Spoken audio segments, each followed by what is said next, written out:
ಎಲ್ಲರಿಗೂ ನಮಸ್ಕಾರ ಫ್ರೆಂಡ್ಸ್. ಎಲ್ಲರೂ ಹೆಂಗದಿರಿ? ಆರಾಮದಿರಿ ಅಂತ ತಿಳ್ಕೊಂಡೀನಿ.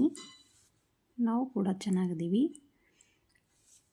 ಇವತ್ತು ನಾವು 7ನೇ ತರಗತಿಯಲ್ಲಿ ಬರುವಂಥ ಆಹಾರ ಮತ್ತು ಅದರ ಘಟಕಗಳು ಅನ್ನೋ ಅಧ್ಯಾಯದಲ್ಲಿನ ಕೆಲವೊಂದು ಅಂಶಗಳನ್ನು ತಿಳಿದುಕೊಳ್ಳೋಣ. Food and it's constituents. ಆಹಾರದ ಮೂಲ.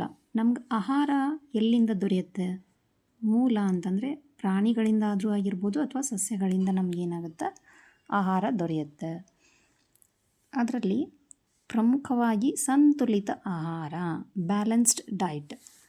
ಅಂದರೆ ಸಂತುಲಿತ ಆಹಾರ ಅಂತಂದರೆ ಆರೋಗ್ಯಕರವಾದಂಥ ಆಹಾರವು ಏನನ್ನು ಒಳಗೊಂಡಿರ್ತದೆ ಅಂದರೆ ಕಾರ್ಬೋಹೈಡ್ರೇಟ್ಗಳು, ಪ್ರೋಟೀನು, ಲಿಪಿಡ್ಗಳು, ವಿಟಮಿನ್ಗಳು, ಖನಿಜಗಳು ಮತ್ತು ನಾರು ಪದಾರ್ಥಗಳನ್ನು ಒಳಗೊಂಡಿರುತ್ತದೆ.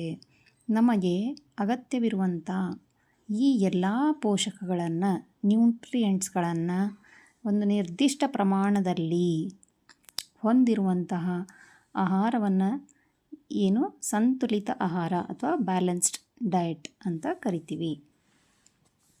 ಇದರಲ್ಲಿ ಕಾರ್ಬೋಹೈಡ್ರೇಟ್ಸ್ಗಳು ಬರ್ತಾವೆ. ಫಸ್ಟು ಕಾರ್ಬೋಹೈಡ್ರೇಟ್ಗಳನ್ನು ಸಾಮಾನ್ಯವಾಗಿ ಏನಂತ ಕರಿತೀವಿ ಅಂದ್ರೆ ಸಕ್ಕರೆಗಳು ಅಥವಾ ಸಕ್ರೈಡ್ಸ್ ಅಂತ ಕರಿತೀವಿ.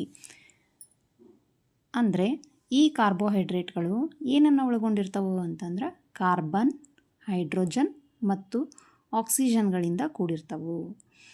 ಇಲ್ಲಿ ಕಾರ್ಬೋಹೈಡ್ರೇಟ್ಗಳಲ್ಲಿ ಮತ್ತು 3 ವಿಧಗಳು ಬರ್ತಾವೆ. ಆ 3 ವಿಧಗಳು ಯಾವುವು ಅಂತಂದರೆ ಮೊನೊಸೆಕ್ರೈಡ್ಗಳು, ಆಲಿಗೋಸೆಕ್ರೈಡ್ಗಳು ಮತ್ತು ಪಾಲಿಸೆಕ್ರೈಡ್ಗಳು. ಓಕೆ ಫ್ರೆಂಡ್ಸ್, ನಾವು ಮುಂದಿನ ವಿಡಿಯೋದಲ್ಲಿ ಈ 3 ವಿಧಗಳನ್ನು ವಿವರವಾಗಿ ನೋಡೋಣ. ಅದರಲ್ಲಿ ಮೊನೊಸೆಕ್ರೈಡ್ಗಳ ಬಗ್ಗೆ ನಾನು ಮುಂದಿನ ವಿಡಿಯೋದಲ್ಲಿ ತಿಳಿದುಕೊಳ್ಳೋಣ. Thank you.